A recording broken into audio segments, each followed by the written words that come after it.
오케이? 물질대사. 자, 물질대사라고 하는 거 146조. 그 부분은 뭘 물질대사라고 하냐? 줄여서 얘기하면 화학반응이에요.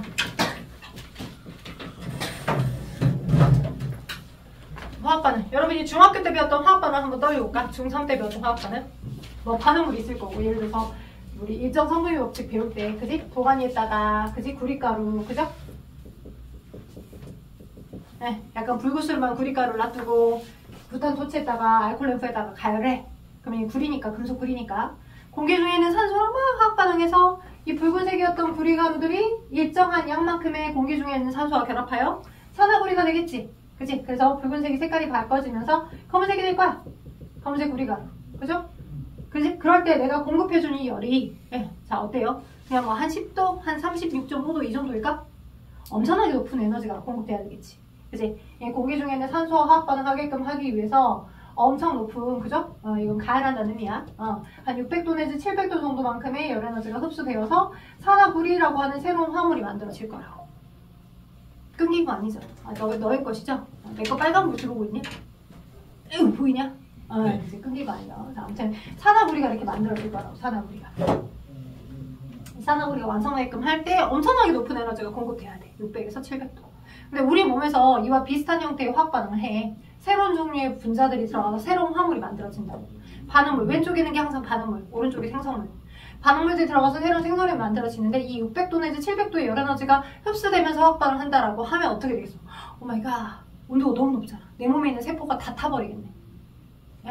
근데 그러지 않는다고. 오케이? 600도, 700도의 열 에너지가 흡수되지 않더라도 우리 몸은 고유하게 어느 정도 약 36.5도 정도의 온도만 공급되어도 동일한 화학 반응이 일어날 수 있게끔 특이한, 특수한 그런 시스템을 갖고 있더라는 거야. 그게 물질대사야.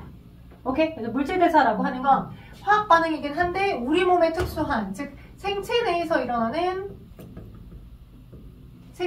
일어날 수 있는 고유한 형태의 화학 반응, 그런 특이점을 가지고 있는 걸 우린 그걸 물질대사라고 하는 거고요. 30.5도라고 하는 온도밖에 안 됨에도 불구하고 동일한 이런 반응들이 일어날 수 있는 이유는 누구 덕분인 거냐? 효소 덕분입니다. 효소. 오케이? 여러분 몸에서 만들어내는 누가 있기 때문에? 효소가 있기 때문이에요. 오케이? 그럼 효소라고 하는 아이를 뭐라고도 하냐? 다른 말로 생체 촉매라고도 합니다. 효소를 자, 우리 몸에서 스스로 만들어내는 거니까 생체, 그리고 걔네들의 역할에 따라서 촉매, 이렇게 생체 촉매라고 표현도 해요. 선생님 그러면 어서 촉매라고 하는 얘기를 많이 들어본 것 같기도 하는데 촉매를 뭐라고 해요? 촉매는 그지? 화학 반응의 속도를 조절해주는 물질이야. 반응 속도, 뭐 어떤 여러 가지 등등등에 대해서 화학 반응의 속도를 조절해주는 물질 이라고 하고, 그죠? 역할에 따라서 촉매는 두 종류가 있어. 정촉매, 역촉매. 오케이? 역할에 따라서 두 종류가 있어. 정촉매와 역촉매. 왜냐면 세부적인 카테고리를 여러분이 좀 기억해 두시면 좋을 것 같아요. 정촉매와 역촉매 두 종류가 있는데, 정촉매는 뭘 정촉매라고 하냐? 자, 어찌저찌 여러 이유에 의해서 화학 반응의 속도를 높여주는 아이야. 네, 걔의 역할, 그 아이가 들어가주면서 막 교통처리 겁나 뛰지게 잘해. 네, 그래서 막 전체적인 화학 반응의 속도를 빠르게 해주는 것으로 작동해주는 게 정촉매야. 근데 어떤 특정 화학 반응은 오히려 뭔가 너무 반응이 빠르니까 뭔가 그 물질이 들어가줘서 천천히 더디게 일어나게끔 해줘야 할 때 작동해줘야 해. 그게 역촉매야. 그럼 봐봐. 여러분의 몸에서는 자, 막 뭔가 분자들이 빨리빨리 만날 수 있게끔 해주는 그 정도의 온도도 아니잖아. 600도, 700도 온도가 높으면 막 분자 운동이 많이 일어나서 반응물들끼리가 더 잘 만나서 화학 반응을 잘 할 거잖아. 그지? 자, 근데 낮은 온도잖아. 600도, 700도가 아니라 36도니까 낮은 온도잖아. 낮은 온도임에도 불구하고 화학 반응이 제대로 일어날 수 있는 이유는 정촉매 역할을 해주는 그 아이가 있기 때문인 거겠죠. 오히려 속도를 일부러 늦춰주는 건 아니겠죠. 그러니까 실험실 상황에서는 어떤 촉매는 역촉매로 기능해주게끔 하는 경우들이 있지만 실험실 상황에서 우리 몸에서 스스로 만들어진 이 효소라는 아이는 주로 대부분 다 역할이 뭐더라? 화학 반응 속도를 빠르게 해준 정촉매로서 작동을 해주는 거다. 오케이? 되겠어요? 정촉매로서. 그래서 화학 반응 속도를 빠르게.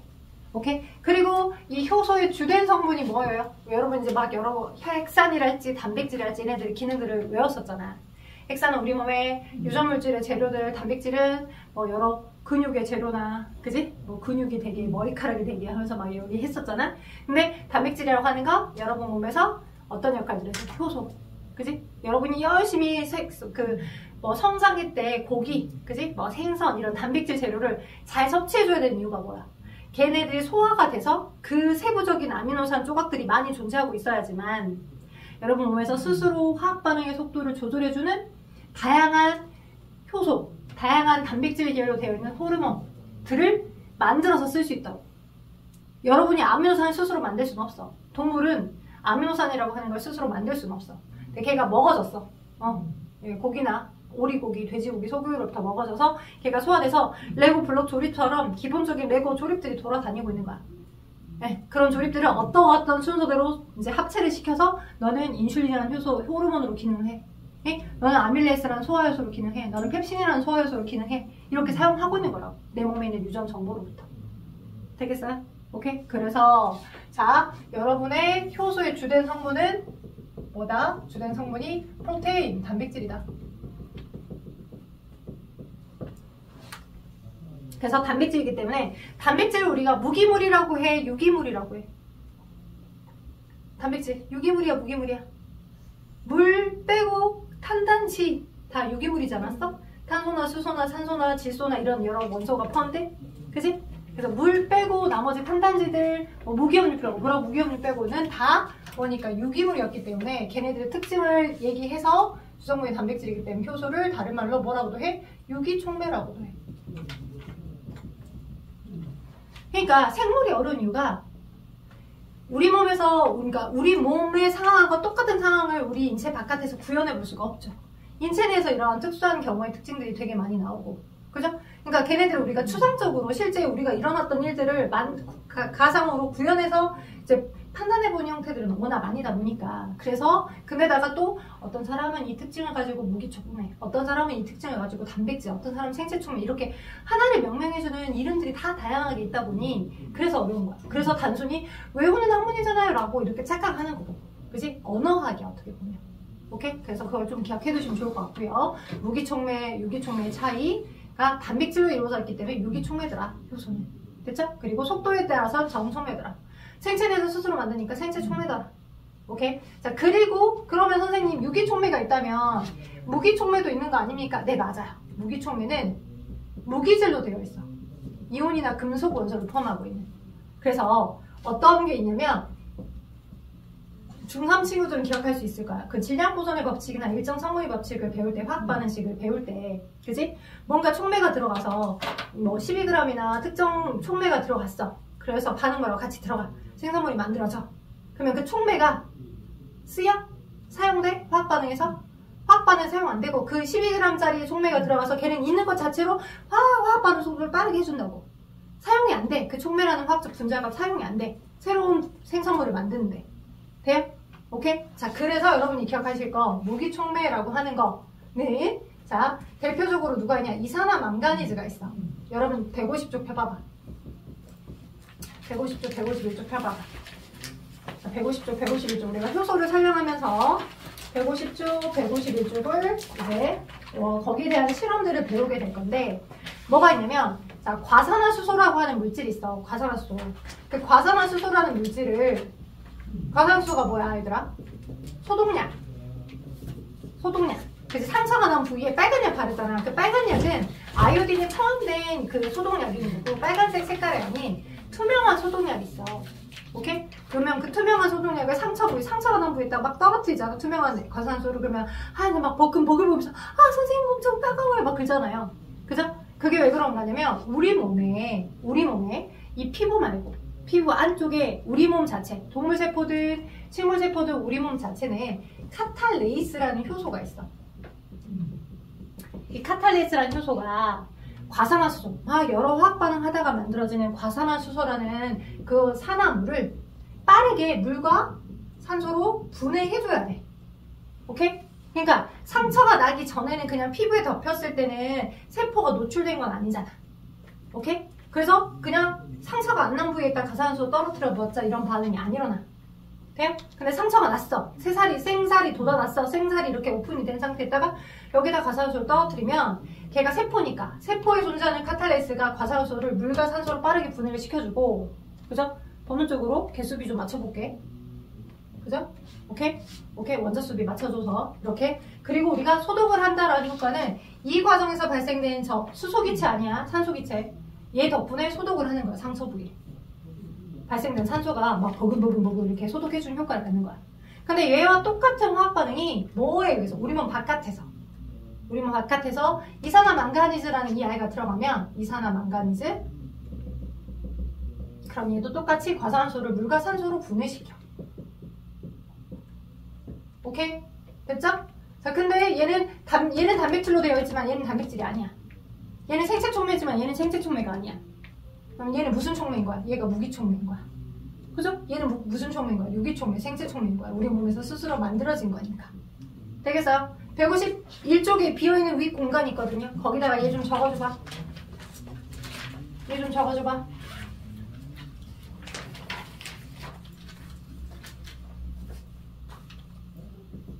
됐죠? 자, 적어주고 계세요. 빨리. 두 종류 구분하게끔 기억해두세요. 다 썼어요. 잘했어요.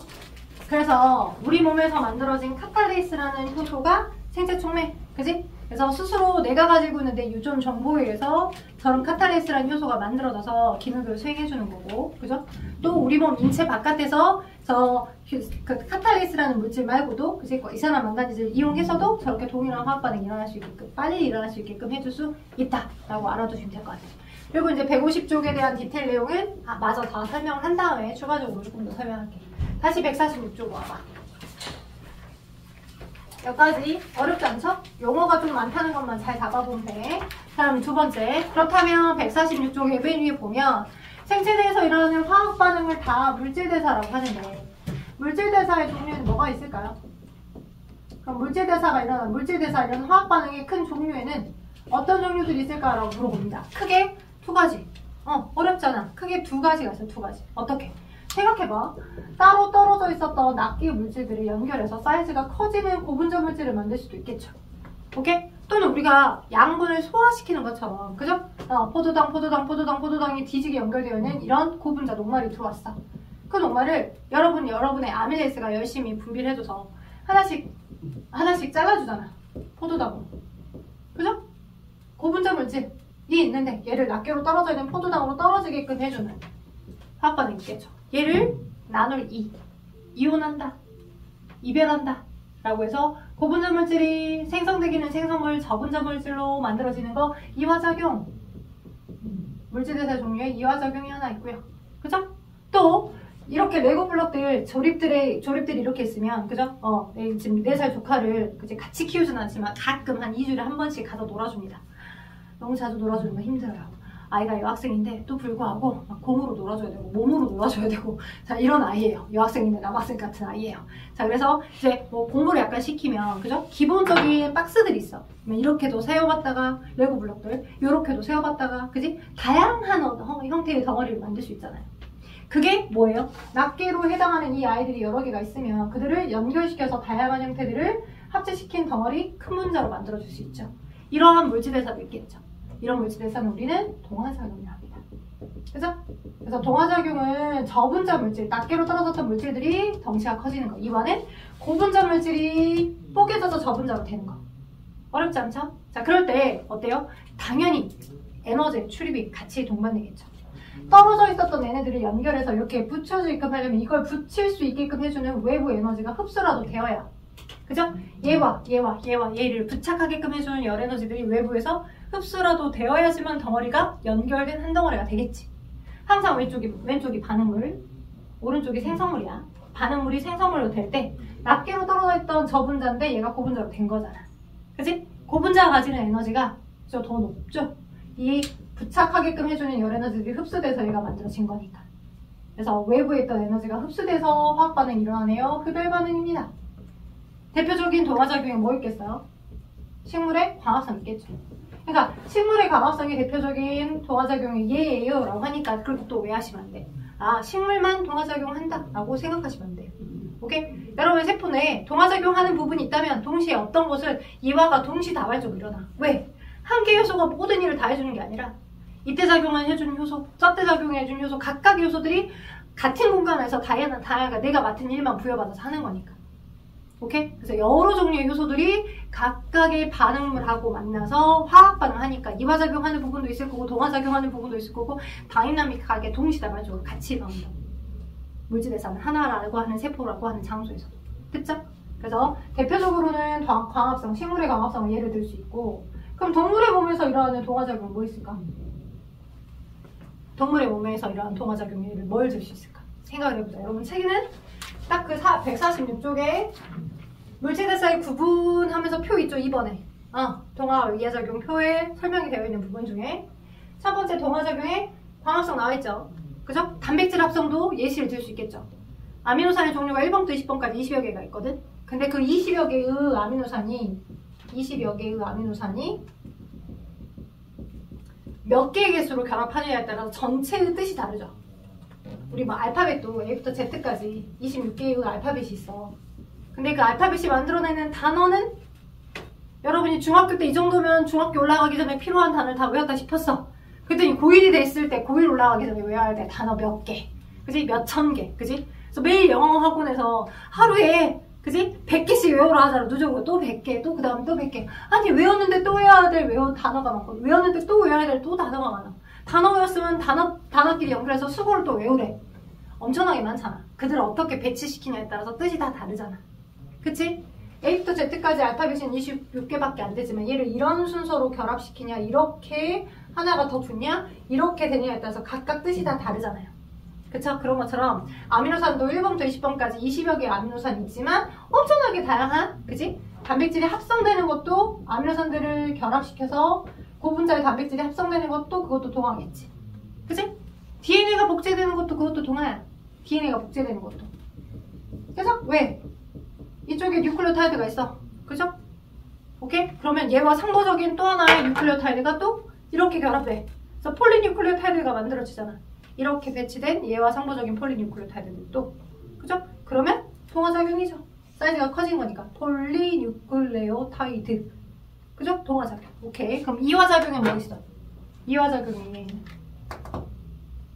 얘는 이렇게 큰 덩어리가 있었는데 여기에 얘네들이 잘라지면서 이 부착시켰던 에너지들이 외부로 방출되겠지. 부착을 하고 있었던 얘네들 에너지가 끊어지면서 외부로 에너지가 방출이 되는 거네. 그죠? 그러니까 무슨 말이야? 에너지가 바깥으로 나왔어요. 발열 반응. 그죠? 발열 반응. 외부로 에너지가 방출되는 발열 반응. 그죠? 대표적으로 뭐가 있겠어? 소화. 양분의 소화. 그리고 세포.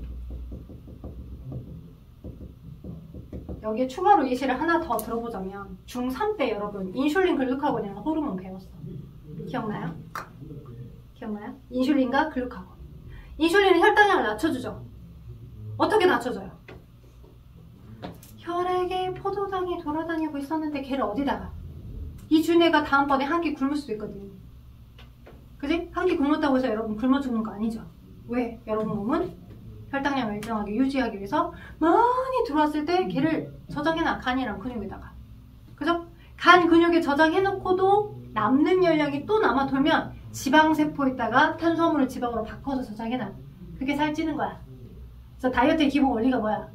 적게 먹고 많이 움직여 이거잖아. 그지? 탄수화물 적게 먹고 많이 움직여. 이게 다이어트의 기본 원리잖아. 왜? 항상 우리 몸 비축을 해놓는다고. 간 근육에다가 제일 먼저 탄수화물 단당류에 해당하는 포도당을 다당류 땡땡땡땡으로 바꿔 저장해놔. 네 글자. 그게 인슐린의 기능이야. 탄수화물 중에 뭐? 다당류 뭐? 혈액이 많이 돌아다니고 있었어. 연결해서 여러분이 생각을 해봐야 돼 항상. 에잉? 간 근육에다가 주인네가 너무 포도당 많이 먹었다. 이제 다음번에 굶어 죽을 수 있으니까 혹시 모르게 이 포도당을 다당류로 이렇게 쟁겨놔야 되겠다. 식물의 저장 다당류는 녹말, 동물의 저장성 다당류는 땡땡땡땡. 맨 마지막 글자에 젠 들어가. 겐. 아니 이렇게 힌트 줬는데 아빠들 뭐라고? 뭔 젠? 땡땡땡땡. 글리코젠. 네, 글리코젠. 또 초성 힌트 주기 전에 오빠가 맞췄어요. 잘했어요. 글리코젠. 글리코젠의 합성이 늘어나는 게 인슐린의 기능. 예? 글리코젠의 합성이 늘어났어요. 그 말즉슨 혈당량이 낮아졌어요. 혈액이 돌아다니는 포도당이 생겨져서 저장이 됐어요. 그 말이잖아. 연상해서 기억해놔야 돼. 그래서 동화작용은 간 근육에서 뭐의 합성? 글리코젠의 합성.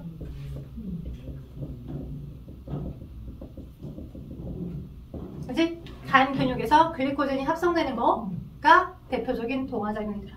그러면 피로할 때 글리코젠이 분해돼서, 그죠? 글루카곤이라는 호르몬의 역할로 얘가 분해돼서 포도당으로 돌아다니겠지? 주인애가 한 끼를 안 먹고 지금 막 열심히 운동을 해. 그지? 요즘 선생님이 그래요. 다이어트를 하려고 하는 건 아닌데 내가 이제 또 사담을 하자면 여러분 시험 대비 기간 때 한 2주 동안 갑자기 목이 나갔어요. 이게 목이 빠져나간 건 아니고요. 갑자기 자고 일어났는데 목이 삐끗하면서 목이 안 돌아가. 이렇게 안 돌아가고 이렇게 안 돌아가고 담이 와가지고 일주일에 3번을 그 도수치료 받고 침치료 받고 막 난리 났어서 지금 좀 침 맞은 흔적이 좀 없어졌는지 어쩐지 모르겠지만 아무튼 막 그랬어. 그러면 이제 도수치료 하시는 거기 선생님이 아니 등에 근육이 없고 어깨 근육이 하나도 없다고. 그러니까 그냥 그 뒤에서 받쳐주는 근육이 하나도 없으니까 이 목이 그냥 이렇게 목이 앞에 원래 2.5가 나와 있는데 등에서 받쳐주는 근육이 없으니까 뭔가 힘을 쓸 때 근력이 하나도 없으니까 힘을 쓸 때 승모로 쓴다는 거야. 그러니까 내가 승모근을 너무 많이 쓰긴 해. 여자들 특히 승모근이요. 나중에 원피스 이렇게 드레스 입어야 되잖아. 웨딩드레스. 선생님이 결혼할 때도 승모근 없애려고 열심히 노력했는데 그때 깎아봤자 아무 의미가 없어요. 안 깎여집니다. 평상시 구분 등으로 있으면 승모가 이렇게 솟아요. 이렇게 솟는다고. 내가 목을 이렇게 빼고 승모를 내리려고 하는 연습을 많이 해야 되는데 이렇게 빼고 연습하는 것보다 등에 근육이 없으니까 막 인위적으로 힘을 쓸 때, 그죠? 지금 내리고 있죠, 계속. 인위적으로 힘을 쓸 때 여기에 힘을 써서 막 일을 하는 거야. 그러니까 여기에 담이 와가지고 목이 안 돌아가는 거야. 이제 견갑골에 뭔가 힘이나 근력이 있으면 어깨 쪽에서 잡아주는 힘이 있으면 그럼 괜찮대. 근데 목이 안 돌아가는 상태이고 침 맞고 있는데 당장에 운동할 수도 없잖아. 그래서 도수 선생님이 이제 누워가지고 이렇게 드는 거 하래. 근데 하면서 조금 나아지니까 한 2, 3주 지나니까 나아지니까 진짜 살려고 지금 내가 헬스를 다녀. 운동을 다녀. 헬스를. 그래서 이제 여전히 지금 목을 이렇게 내리거나 들릴 때는 들릴 때는 덜 아픈데 내릴 때는 좀 아프긴 한데 좌우로 돌아가는 목은 이제 돌아는 가서 다행히 헬스를 다니고 있어요. 그러니까 다니다 보니까 또 욕심이 생겨. 공복에 운동을 하고 싶고 이제 뭔가 운동을 했으니까 안 먹어야 되는데 먹을 때 약간 죄책감이 들면서 약간 그냥 정말 그냥 약간 심리적으로 살이 좀 빠졌나 하는 느낌. 킬로그램은 안 재봤지만 약간 살이 빠지면서 좀 가벼워진 것 같은 느낌이 들어요. 즉 내 몸에서는 공복에 운동을 하게 되면 어떻게 하고 있다? 이 주인내가 먹지도 않고 운동하고 있으니까 글리코젠을 잘라다가 포도당으로 되게끔 해서 간이나 근육세포에다 막 공급을 해주니까 내 몸에 저장됐던 비축된 에너지원을 소비할 거라 살이 좀 빠질 거다라고 기대는 해봅니다. 어쩔지 모르겠어요. 왜냐면 제가 먹거든요. 또 밥 먹고 와서 공복에 배고프니까 막 단백질이라도 섭취하니까 먹는데 기분 좋게 아무튼 버티고 있는 중이에요. 여러분 아무튼 여자들 특히 승모근으로 이렇게 할 수 있으니까 이제 어깨 운동 이렇게 하셔야 돼. 내가 쉬는 시간 알려줄게. 이렇게 하고 목 빼가지고 남자들도 해야 돼. 예, 거북목 되면 이게 키가 커 보이는 것과 좀 달라요. 이따 알려줄게. 아무튼 이렇게 승모까지 얘기를 했고요. 승모근이 커지는 건 이거 동화작용 아닙니다. 자, 승모근은 근육이에요. 이거는 동화작용에 승모근 생각하시면 안 되고. 아무튼 흡혈반응, 예, 동화작용. 그다음 이화작용의 대표적으로 소화, 그죠? 세포호흡이 있겠죠. 근데 이제 이 세포호흡이 워낙 중요한 과정이라서 세포호흡과 염소를 비교하는 형태들이 많이 나오기도 해. 자, 좀 봐봐. 간 근육에서 글리코젠 합성하는 건 동화작용이면 반대로 글리코젠을 분해하여, 그죠? 내가 아까 공복에 운동할 때 글리코젠이 분해되어 간 근육세포로 포도당을 공급해주는 것, 이거는 이화작용이겠죠. 이거 적어줘요, 여러분 책에. 이화작용에 세포호흡하고 소화밖에 안 적어져 있어, 거기. 이화작용에 세포호흡하고 소화밖에 안 적어져 있으니까 글리코젠이 분해되는 것도 이화작용에 속한다라고 적어주시고요. 일단 에너지 수준으로 에너지의 반응물과 생성물의 에너지 수준으로 동화와 이하작용을 한번 비교해보면 동화는 당연히 항상 왼쪽이 에너지 수준이야. 왼쪽이. 근데 에너지 수준이 올라가겠지. 왜냐면 외부의 에너지가 흡수되면서 사이즈가 커진 형태로 진행되는 거니까. 그래서 에너지의 수준, 에너지의 준위로 봤었을 때 반응물의 에너지 양한 것보다 생성물의 에너지 값이 더 큰 거. 이게 동화. 그죠? 2번은 자, 굉장히 고분자 물질이었어. 고분자 물질이니까 반응물이 가진 에너지 수준이 훨씬 더 높았고 뽀개져서 낱개로 돌아가는 생성물의 에너지 수준이 훨씬 더 낮겠지. 이렇게 되는 게 이화작용. 항상 왼쪽이 반응물이에요. 그리고 Y축은 에너지 수준, 에너지 준위. 라고 보시면 됩니다. 됐죠? 오키도키, 오키도키, 오키도키. 자, 그렇다면, 자, 동화와 이하작용을 설명을 간단하게 좀 했던 부분이고, 이하작용에서 세포호흡이요. 세포호흡과 연소를 비교하는 거. 그죠? 자, 세포호흡과 연소 비교. 이게 시험 문제 서술형으로 간혹 많이 나옵니다. 그럼 얘들아, 나한테 지금 생명을 배운 친구들 여럿 있어. 세포호흡의 정의가 뭐였어? 무엇을 우리가 세포호흡이라고 했어? 호흡이 뭐야? 야, 산소 마시고 이산화탄소 떼보내는 게 실질적인 호흡의 정의가 아니라고 내가 누차 그렇게 말했을 건데, 호흡의 제대로 된 정의 뭐야? 단순하게 산소가 들어가고 이산화탄소가 내보내지는 게 아니고 영양소 저장 호흡이? 생명활동. 그거 비슷해요. 내가 이렇게 얘기해주면 아 맞아 그거 할 거야. 달러를 우리나라 돈으로 바꿔주는 거 그게 세포호흡이잖아. 그치? 세포호흡은 미토콘드리아, 마이토콘드리아라고 하는 그 아이의 소기관의 역할하고도 정말 밀접 연관이 있죠. 세포호흡의 정의가 뭐야? 조직의 세포가, 여러분 조직세포가 여기 있어.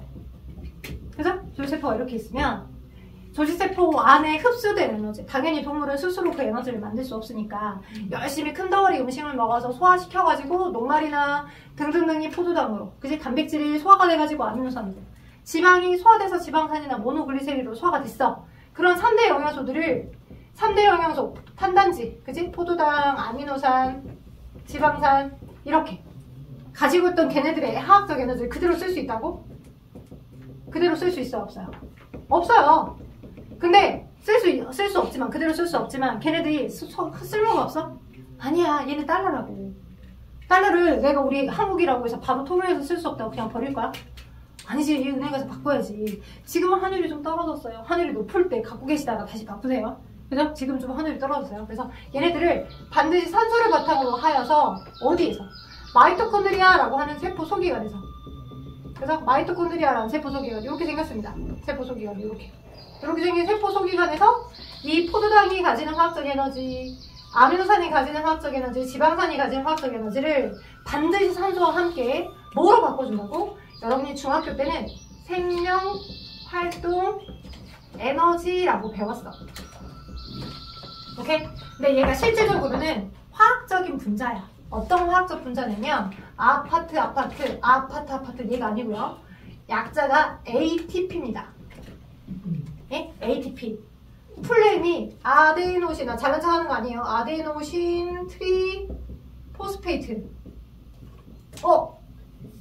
저랑 생명을 하신 분은 좀 알 것도 같은 느낌인데 아닌가? 자, 아데노신 트리포스페이트라고 하는 풀네임을 가지고 있는 것의 약자입니다. 넣었다어요. ATP.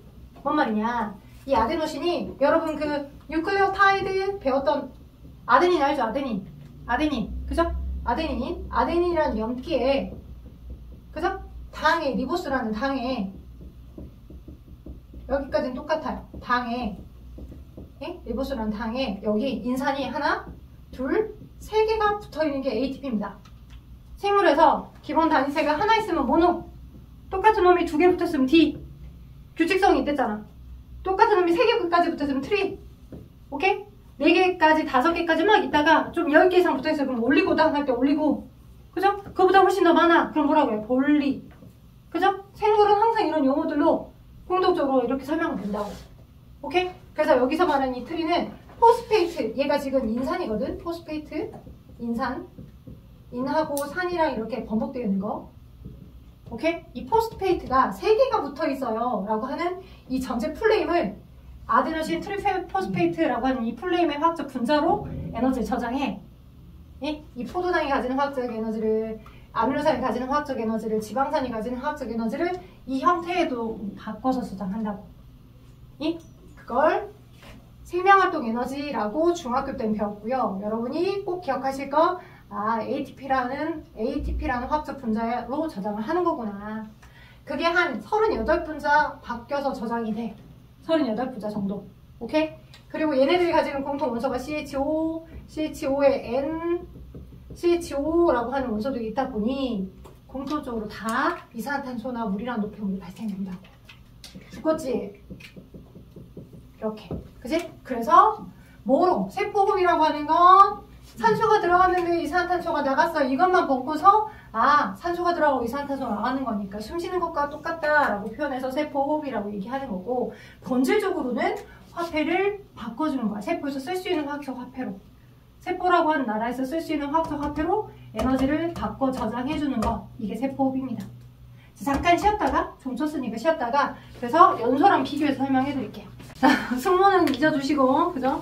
승모는 잊어주시고, 자, 그래서 제가 이화작용의 대표적인 소화는 여러분이 많이 얘를 생각을 할 수 있는데, 세포호흡을 여러분이 많이 까먹으실 수 있어요. 대표적으로 이화작용의 얘가 세포호흡인데, 세포호흡의 정의는 방금처럼 화학적인 포도당이나 아뮨산은 지방산의 에너지를 세포에서 쓸 수 있는 형태의 화학적 화폐로 바꾸는 일을 한다라고 했었고, 얘를 왜 대표적인 이화라고 하는 거냐면, 그러면 이 포도당이나 아뮨산의 지방산이 가지는 에너지 전부가 다 38개의 ATP로 다 바뀌는 건 아니야.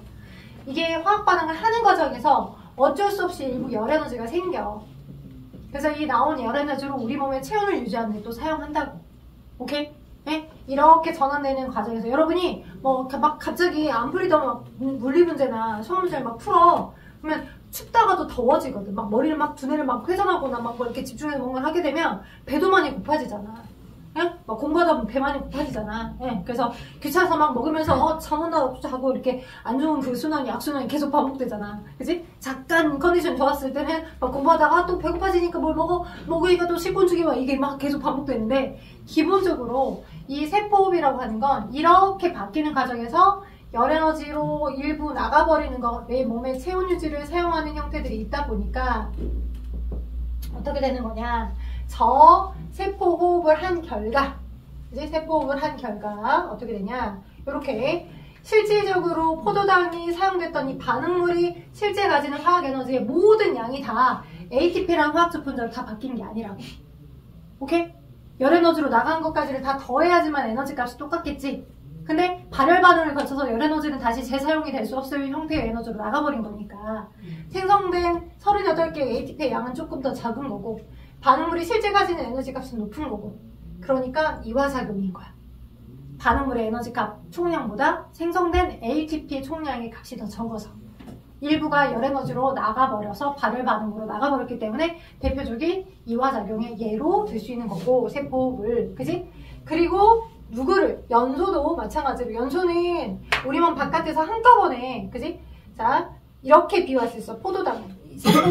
세포호흡은 포도당의 화학적 에너지가 단계적으로 최종적으로 긁어 모아지게 되면 이 에너지 수준이 조금 더 낮은 형태로 갈 때 만들어낸 에너지의 총값을 더해보면 38분자 ATP야. 그러니까 단계적으로 이 낮아진 형태들로 모아보게 보니까 38개 ATP로 바뀌어서 생성이 되는 거고, 실질적으로 포도당이 최종적으로 높은 수준의 에너지 값을 가지고 있었는데 항상 산소 화학 반응을 해야 하는 거고, 최종적으로 중간 단계 38개의 에너지 값들로 또는 열 에너지 형태들로 일부들로 전환돼서 사용될 수 있는 거고, 이산탄소나 물이라고 하는 녹분이 발생된다. 오케이? 연소도 비슷해. 연소는 포도당이 실질적으로 가지고 있는 에너지 총값이 이렇게 있어. 그치? 그러면 얘가 빛과 열의 형태로, 예? 포도당을 우리 몸 바깥에서 파이어하고 태운 거니까 한 번에 빛, 열 에너지 형태로 쫙 나가버려. 얘가 다시 재사용될 수가 없어. 예? 한꺼번에 이산화탄소나 최종적인 높여버린 이산화탄소나 물로 분해가 되긴 하지만 한 번에 나가버린 거지만, 우리 몸은 단계적으로 이런 화학적 분자로 저장이 돼서 20ATP만큼은 근수축에 이용을 해. 뭐 5ATP만큼은 어떤 물질을 합성하는 데 이용해. 예? 또 다시 20ATP만큼은 어디다 또 사용해. 이렇게 분산해서 쓸 수가 있다. 우리 몸 각각에서. 그래서 이 연소 같은 경우는 한꺼번에 에너지가 바깥으로 방출되는 거에 비해 얘는 단계적으로, 그죠? 단계적으로 되더라. 에너지가 저장되더라. ATP 형태에다가. 됐죠? 오케이? 그 두 개를 비교한 거. 그래서 예전에 특정 고등학교 한 군데에서 대부분 다 물질에서 효소 부분에 대한 디테일한 개념들 다 기억을 하고 알고 공부를 하고 시험 가는데, 이게 시험 문제 나올 줄 몰랐던 거야, 서술형과. 그래서 이거 틀어서 딱 하나 어떤 친구가 내가 기억에 남아, 이거 한번 꼭 정리해줘야지. 오케이? 그래서 세포과 연소는 둘 다 공통되기는 이화작용이야. 둘 다 반응물이 포도당과 산소야. 오케이? 그리고 둘 다 공통적으로 최종적인 노폐물이 이산화탄소와 물이야. 오케이? 둘 다 똑같이 발열 반응이야. 에너지가 바깥으로 방출되는 발열 반응이야. 오케이?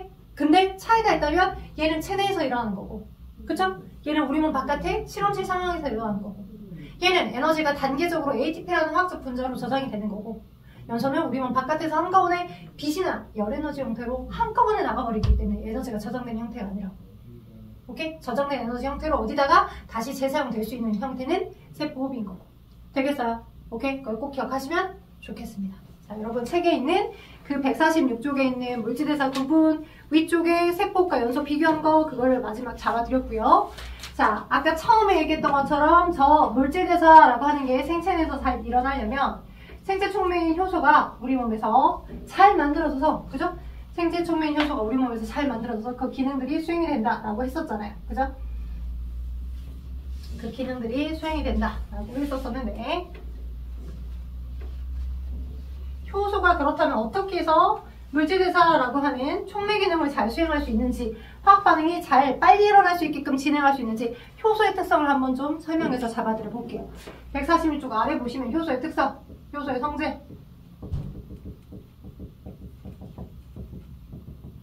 자, 효소의 성질. 첫 번째, 효소. 효소의 주된 성분은 뭐라고? 단백질이라고. 오케이? 주된 성분이 단백질이기 때문에 뭐가 중요하냐? 주된 성분이 단백질. 입체 구조가 되게 중요해. 입체 구조. 오케이? 여러분이 중학교 2학년 때 효소의 존재를 처음 만났어요. 소효소의 존재를. 누구? 아밀레이스, 트립신, 라이페이스와 같은 소화효소. 그때 중2 때 동물과 에너지 단어를 만나면서 아니 소화효소 하나가 다 자르면 안 돼? 아, 녹말 전용 가위 따로 있고, 그지? 단백질 자르는 가위 트립신 따로 있고, 그죠? 위에서는 펩신이 자르고 또 소장에서는 트립신이 자른대. 아, 왜 소화효소들이 이렇게 이름이 다 다양하게 많이 있는 거야? 라고 짜증을 겁나내면서 외웠던 기억이 날 거예요. 그게 효소의 특성입니다. 왜냐면 효소는 한 가지 소화효소가 너도 이것도 해, 이 일도 해, 저 일도 해, 그게 아니에요. 선생님이 그래서 생물을 지도를 할 때 소화효소에 대한 특성을 얘기할 때 항상 뭘 먼저 빗대어 설명하냐면 가위를 빗대어 설명해요. 소화효소는 가위에 같다. 그지? 외국인들이 우리나라의 음식 문화 중에 가위를 막 냉면 자를 때 막 고기 자를 때 막 들이대는 거 보고 엄청 놀랜대요. 근데 우리는 가위를 정말 잘 쓰는, 그죠? 현명한 나라죠, 어떻게 보면. 그죠? 육수가 이렇게, 면 이렇게 올라가고 있을 때, 그지?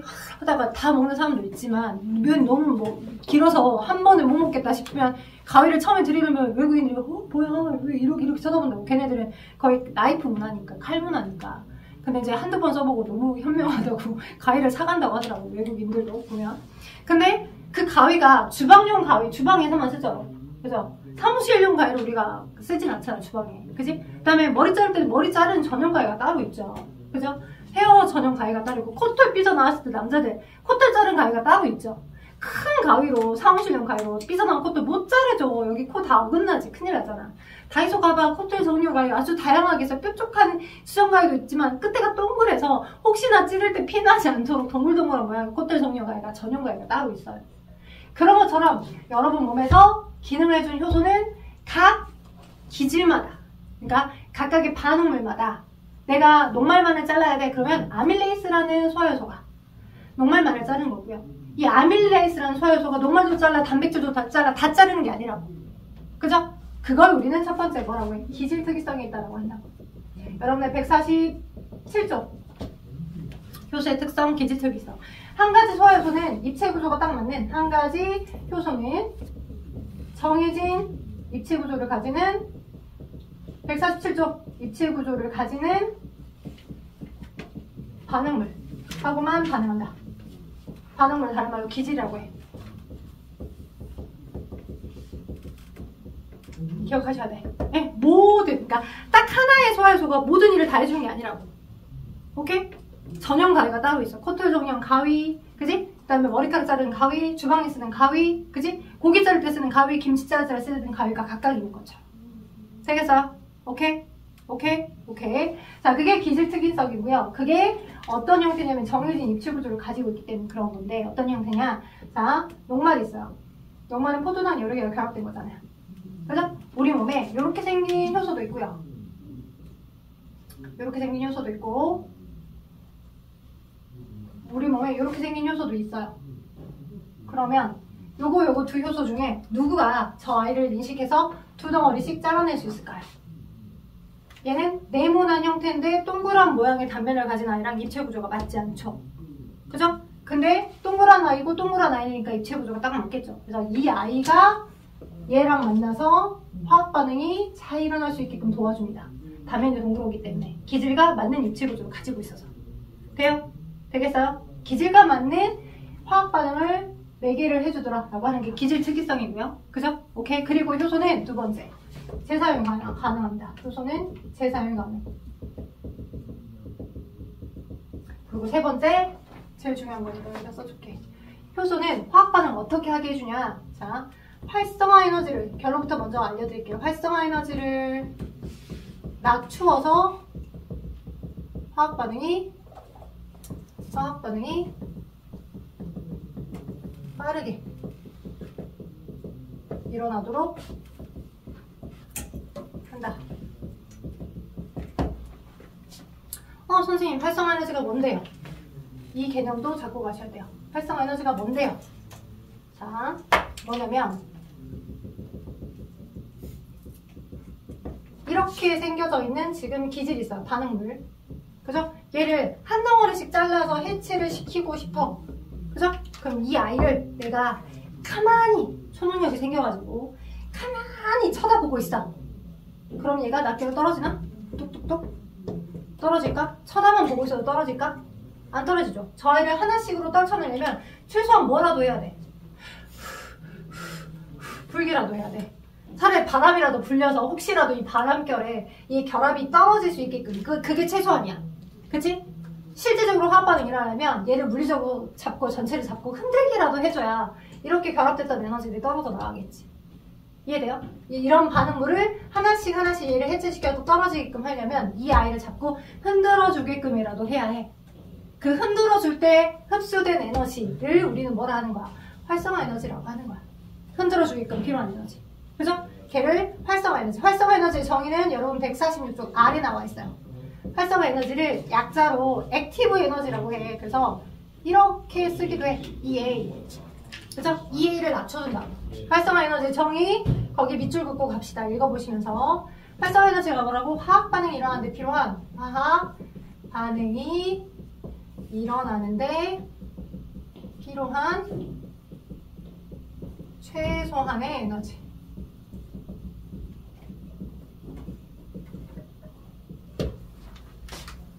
오케이? 화학 반응이 일어나는데 필요한 최소한의 에너지를 활성화 에너지라고 한다고. 얘를 붙잡고 이렇게 흔들어주기라도 해야 된다고. 그래야 툭툭툭 떨어져 나간다고. 그래서 그래프로 그림을 그려보면 왼쪽이 항상 반응물, 오른쪽이 항상 생성물. 그죠? 근데 얘는 지금 큰 덩어리 물질들이 작은 덩어리로 뽀개졌죠? 그죠? 반응물이 화학적 에너지가 더 많았어. 생성된 생성물이 가지고 있는 화학적 에너지가 더 적어. 맞죠? 낱개로 떨어졌으니까. 맞죠?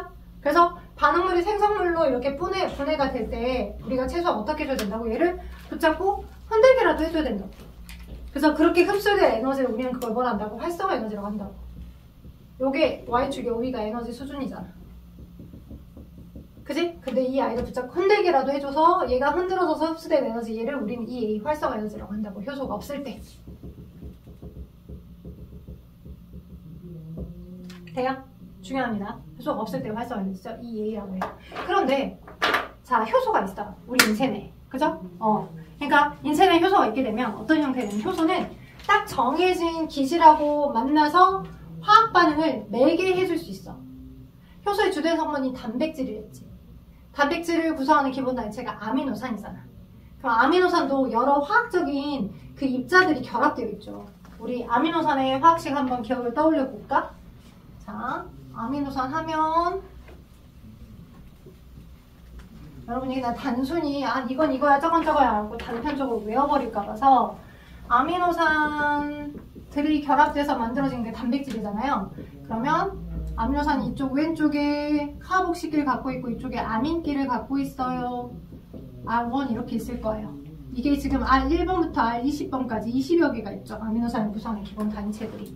그죠? 그리고 아미노산하고 아미노산 사이는 탈수 축합 반응으로 결합해서 이렇게 결합이 될 겁니다. R20번. 그 다음에 너는 이렇게. 오케이? 그래서 너하고 너는 탈수 축합 반응으로 이렇게 결합되어서 이렇게 빠져나가 있을 거야. 이런 식으로. 이렇게 펩타이드 결합. 그죠? 물하고 무제가 빠지면서. 그러면서 그런 아미노산들이 막 결합되다 보면 어떤 아미노산은 여기에 OH를 갖고 있기도 하고 어떤 아미노산은 여기에 막 이렇게 벤생 고리 구조를 가지고 있다가 OH를 갖고 있기도 하고 또 다른 아미노산들은 여기에 H를 갖고 있기도 해. 화학적 반응을 매개해줄 수 있는. 그러니까 그들이 이런 순서대로 막 결합되다가 운이 좋게도 이 반응물과 이 효소가 그지? 효소랑 만나는 저 입체 구조 부분에 화학 반응을 매개해줄 수 있는 이러한 화학적 원소들이 있는 거야. 그게 공급되면서 물리적으로 이 효소하고 이 반응물이 움직여서 부딪힐 수 있을 만큼의 에너지만 흡수가 되면 저 화학적 연료들이 있다 보니까 이 반응들이 이렇게 매개가 돼서 이렇게 하나씩으로 끊어진다고. 다수분해 반응처럼 원래 위치로 이렇게 원래로 떨어져서 화학 반응이 일어날 수 있다고요. 물리적으로 흔들어 제껴주는 그 힘이 공급되지 않더라도 이러한 원소들이 그 위치에 정해진 입체 구조의 위치에 이렇게 노출되어 있다 보니 딱 맞게 노출되어 있다 보니 화학 반응이 매개돼서 화학 반응이 빨리 일어날 수 있다고. 되겠어요? 그게 효소의 특성입니다. 왜? 효소라고 하는 것도 다 아미노산들로 이루어져 있고 아미노산에 이렇게 노출되어 있는 그 기능기들이 특정 위치에 딱 스페시픽하게 딱 맞게 그런 화학적인 반응이 매개될 수 있게끔 해주는 H나 OH들이 그 특정 위치에 기질과 결합하는 그 위치 부분에 노출되어 있어서 빨간색으로 화학 반응이 매개가 될 수 있다. 그래서 빨리빨리 생성물로 분해될 수 있는 거야. 되겠어요? 뭐만 하면 저 반응물과 저 효소가 만나기만 하면. 그래서 반응물과 효소가 만나져는 이런 모습들을 우리는 효소 기질 복합체라고 해. 여러분 127쪽의 그림 보면 두 번째 거 그림 보이죠? 자, 두 번째 거 그림 보니까 두 번째는 반응물 두 개가 있었어. 핑크색 반응물 또 노란색 반응물이 있었어. 그리고 효소 하나가 있는데 근데 핑크색 반응물은 이 특정 효소랑 입체 구조가 전혀 맞지 않네. 핑크색은. 그치? 입체적인 구조가 맞지 않잖아. 근데 노란색은 저 효소라고 하는 아이랑 입체 구조가 맞아. 그래서 그 둘이 만나게 해주는 활성화 에너지만 흡수가 됐다면 이 효소 안에 있었던 화학적 반응 기능기들이 노출돼서 그 노란색에 해당하는 반응물을 초록색이나 보라색이라고 하는 생성물 두 개로 분해시켰잖아. 이렇게. 그리고 이 효소는 다시 재사용돼. 오케이? 재사용돼서 계속 이런 기능기들이 있기 때문에 얘가 언제든지 항상 공급이 돼서 또 얘가 이렇게 돌아서 이 똑같은 얘네들과 화학 반응을 또 해서 또 잘라줄 수 있다고. 계속. 돼요? 그래서 효소는 재사용이 가능하더라 라고 설명을 했고요. 어떤 식으로? 원래 이들을 막 흔들어 제껴줘야 될, 흡수돼야 될 활성화 에너지 값보다 저 효소의 입체 구조를 가지고 있는 부분이 있다 보니까 두 개의 기질과 이제 반응물이라고 하는 그 기질하고 효소랑 만나기만 하면 아주 스무스하게 화학 반응이 일어난다고. 그걸 활성화 에너지를 낮춰서 화학 반응이 일어날 수 있게끔 해준다 라고 표현하는 거라고. 그래서 효소가 있을 때는 요만큼의 에너지만 흡수되어도 돼. 돼요? 오케이? 효소가 없을 때는 이 반응물에 얘를 흔들어 제껴줘야 할 에너지만큼 이만큼의 활성 에너지가 흡수돼야 돼. 근데 특정 기질하고 입체 구조가 딱 맞는 효소가 있으니까 요만큼의 활성화 에너지만 흡수돼도 동일하게 화학 반응이 일어난다고. 돼요? 그래서 이 파란색만큼의 에너지가 효소가 있을 때의 활성화됐습니다. 돼요? 그래서 효소는 활성화 에너지를 낮춰주는 효과를 갖는다는 걸 기억하시면 좋을 것 같아요. 돼요? 효소가 있을 때의 활성화 에너지. 그죠? 낮아진 활성화 에너지. 그리고 한 가지 더 있어요. 키워드가. 여러분 책 그 146쪽 아래 설명하고 있거든요. 146쪽 아래. 146쪽 아래에 해당하는 그 그래프는 이화작용이 일어날 때의 활성화 에너지의 차이를 효소가 있을 때와 없을 때를 보여주고 있죠. 효소가 없을 때는 높은 활성화 에너지. 효소가 있을 때는 낮아진 이만큼의 활성화 에너지만 여기에다 공급을 시켜줘도 이 둘이 만나게끔 해주는 데에 움직이게끔 하는 데 에너지만 흡수가 되어도 충분히 효소가 입체 구조가 딱 맞으니까 화학 반응이 매개돼서 또 동일한 화학 반응이 일어날 수 있다고. 그죠? 그리고 가끔 화학 반응에서 개념 중에 나오는 것 중에 하나가 여기 반응물과 생성물의 에너지의 차이를 물어봅니다. 이거 우린 반응열이라고 해. 거기 그래프에도 나와 있죠. 반응열. 자, 반응열은 특정 화학 반응이 일어날 때 그 특정 화학 반응에 반응물이 가지고 있는 에너지 총값에서 생성물이 가진 에너지 총값을 뺀 차이만큼이야. 그게 반응열이야. 여러분 책에 나와 있어.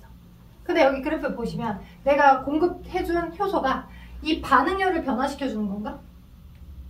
아니지. 위에 있는 활성 에너지를 변화시켜준 거지. 그지? 효소의 유무에 따라 그 특정 화학 반응의 반응열에는 영향을 주지 않아. 오케이? 그 특정 화학 반응에 반응물과 생성물의 에너지의 차이값, 그걸 반응열이라고 하는데 반응열을 변화시켜주지는 않는다고 효소가 반응을 할 때.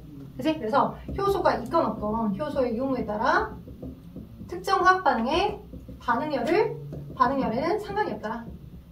열에는 변화가 없다. 라는 걸 기억하시면 좋을 것 같아요. 여러분 책 146 아래의 설명에 두 번째 땡에 나와 있어요. 거기 형광펜 체크해봐.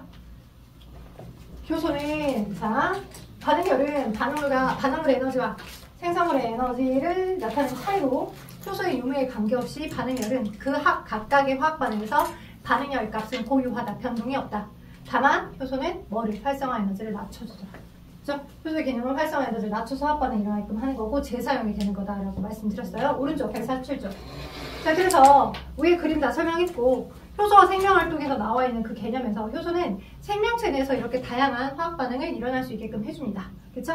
자, 근데 과합성이나 소화기관에 소화가 된다거나 또는 뭐 필요한 물질을 합성하거나 출혈 시 응고, 혈액이 피딱지가 만들어지게끔 하는 거랄지 또는 우리 몸 바깥에서 효소를 쓸 수 있어요. 오케이? 여러분 식혜 만들 때 엄마가 식혜를 만드시는지 할머니가 만드시는지 잘 모르겠지만 만들어져 있는 식혜만 먹으실 수 있겠지만 집에서도 식혜를 만들 수 있거든요. 엿기름을 이용해요. 엿기름은 우리 이 침에 존재하는 아밀레이스와 똑같은 역할을 해줘요. 엿기름 자체가.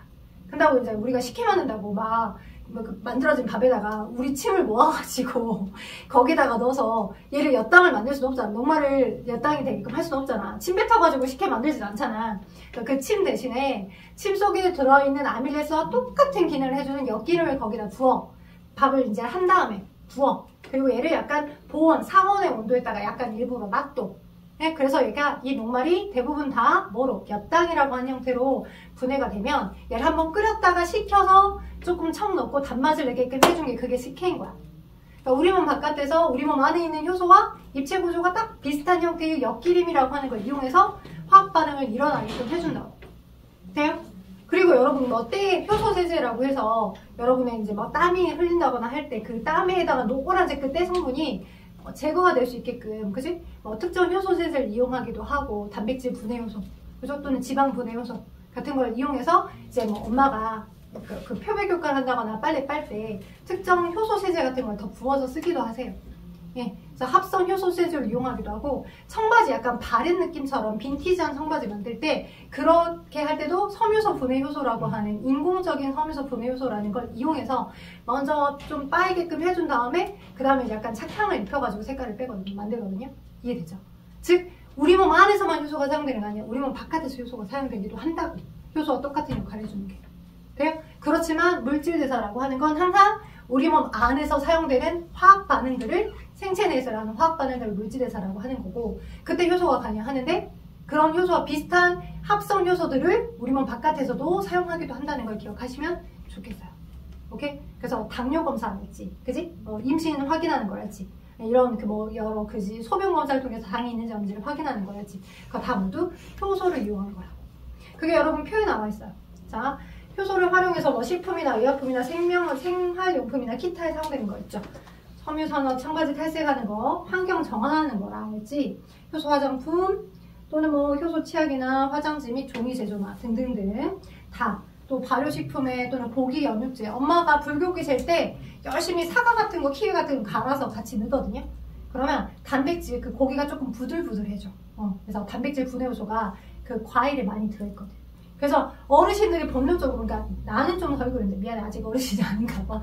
과일이 많이 땡기진 않아. 근데 항상 할머니, 할아버지들은 식사하시고 고기 같은 거 좀 드셨으면 좀 과일 좀 갖고 와라 해서 과일을 좀 먹으시려고 하거든요. 왜냐면 자기 스스로에서 만들어진 효소가 조금 더, 소화효소가 좀 더디게 나오니까 과일을 통해서 흡수되는 그 효소의 도움을이라도 조금 받으려고 본능적으로 이렇게 하시는 거죠. 그래서 아 과일에도 이 고기 분해 효소, 단백질 분해 효소가 좀 많이 들어있구나 라고 기억해 두시면 좋을 것 같아요. 아래 4번, 5번, 6번 지금 완성해 주세요.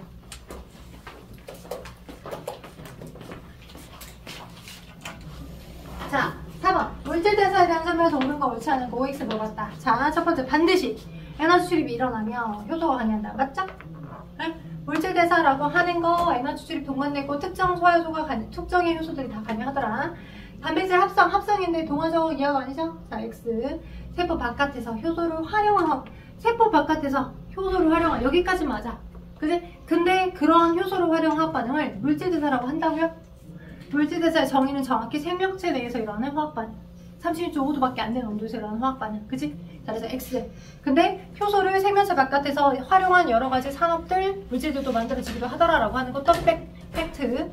자, 5번. 효소가 있을 때와 없을 때의 화학 반응 에너지 변화인데 A부터 C가 있어요. 지금 얘는 뭐예요? 이화 반응이에요.